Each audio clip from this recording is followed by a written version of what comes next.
এখন তো বর্ষাকাল মানেই তো মাঝে মাঝে বৃষ্টি হচ্ছে, চারিপাশে জল জমছে। তো আমাদের এখানেও কিছু কিছু জায়গায় জল জমে, কিন্তু আমাদের এক বোন, আমাদের এই ইউটিউব পরিবারের এক বোন বাংলাদেশে থাকে, পূজা, ওদের বাড়ির সামনে একটা বিল আছে। সেই বিলে জল জমে এবং ওর ভিডিওগুলোতে আমি প্রায়ই দেখি সেই বিল থেকে ও মাছ ধরে। ওরা সবই পুকুরের মাছ, দেশি মাছ। সত্যি যারা এই স্বাদটা উপভোগ করেছে তারাই বুঝতে পারবে একমাত্র যে এই দেশি মাছের উপকারিতা বা স্বাদ। জানো তো, আমি যখন ছোট ছিলাম তখন আমাদের বাড়ির সামনে একটা বিল ছিল, বিশাল বড় একটা বিল ছিল। চারিপাশ দিয়ে জল এসে ওই বিলে এসে জমা হতো এবং বর্ষার সময় যেই জায়গাগুলো থেকে জল আসতো সেই জায়গাগুলোতে সবাই করতো কি, জাল পেতে দিত অথবা মশারি সেই জায়গাগুলোতে বসিয়ে দিত, ধরে থাকতো দুপাশ দিয়ে। আর ওই যে জলগুলো চারিপাশ দিয়ে আসতো সেই জলের মধ্যে প্রচুর মাছ পড়তো এবং সেই মাছগুলো সবাই ধরতো। প্রচুর মাছ, কই, শিঙি, মাগুর, ল্যাঠা, পোনা, বিভিন্ন টাইপের মাছ। তখন এতটা তেলাপিয়া মাছ কিন্তু এতটা পাওয়া যেত না, খুব কম। এই রুই, কাতলা, কই, মাগুর, শিঙি এগুলোই বেশি ছিল। ট্যাংরা, পুঁটি, তারপর সরপুঁটি, এই সমস্ত, সিলভার কাপ, এই সমস্ত মাছ দেখতে পেতাম। তো আমরাও না ছোটোবেলায় ওই যে বিলটা ছিল সেই বিলের মধ্যে আমি আর আমার ভাই দুজনে মিলে চলে যেতাম একটা গামছা নিয়ে।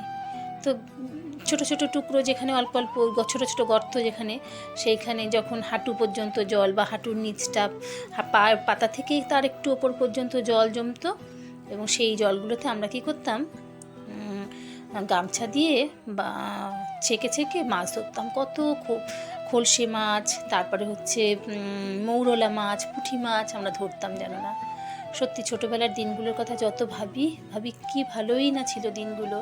তোমাদের কার কার এরকম ছোটোবেলায় গ্রামের পরিবেশে কেটেছে সেটা কিন্তু কমেন্ট করে অবশ্যই জানিও।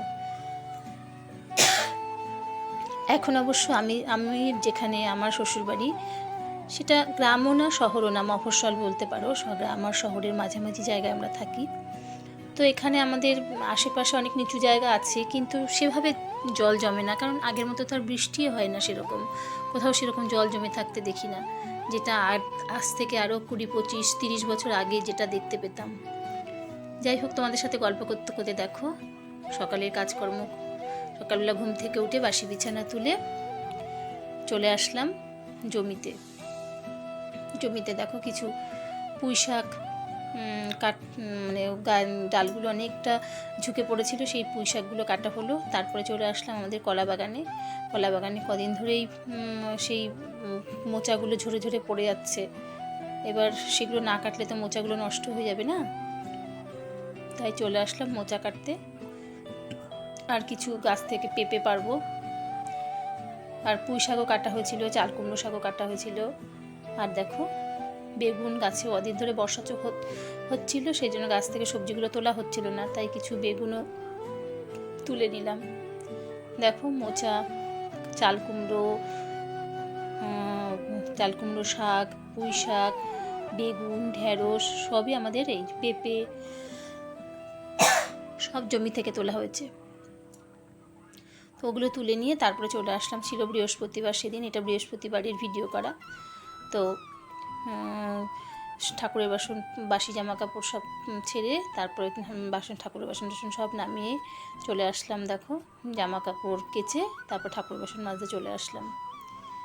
তো আমাদের ছোটোবেলাটাই কিন্তু এভাবেই কেটেছিল।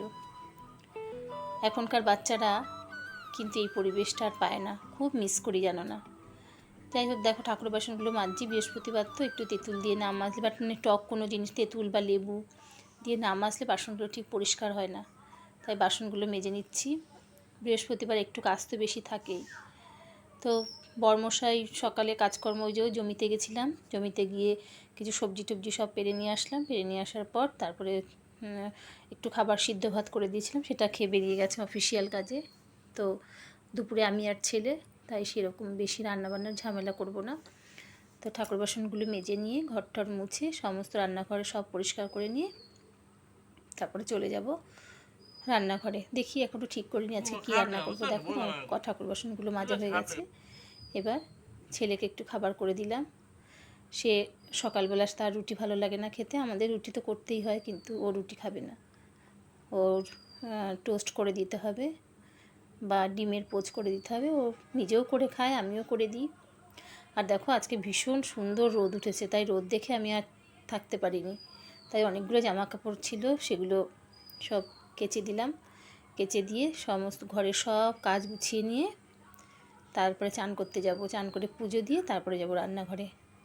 আর একটা চাল কুমড়ো আগের দিন কেটে রেখেছিলাম, ভেবেছিলাম আজকে এগুলো ছোটো ছোটো করে কেটে ঘন্ট করব, কিন্তু আজকেও করিনি, জানো তো, এটা আমি রাত্রিবেলা করেছিলাম, দুপুরবেলা করিনি। দুপুরবেলা আমি আর ছেলে কোনো রকমে হালকা রান্না করে এই যে পুজো দিয়ে তবে চলে আসলাম দেখো রান্নাঘরে। কুমড়োটা সিদ্ধ দিয়ে দিলাম। ছেলেকে কুমড়ো সিদ্ধটা আমি দিই, মাঝে মাঝে কুমড়ো সিদ্ধটা খায়, সব রকম সবজি তো খেতে চায় না। আর এদিকে দেখো কুকারে ডাল সিদ্ধ বসিয়ে দিয়েছি, আর এই আলু ভাজা করব, ডাল আলু ভাজা।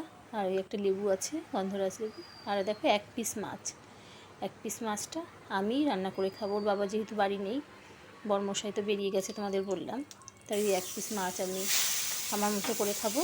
আর এই পাতলা করে পেঁয়াজ দিয়ে মুসুরির ডাল করব। এই হচ্ছে দুপুরের খাবার। রাতেরটা কী করবো এখনও ঠিক করিনি।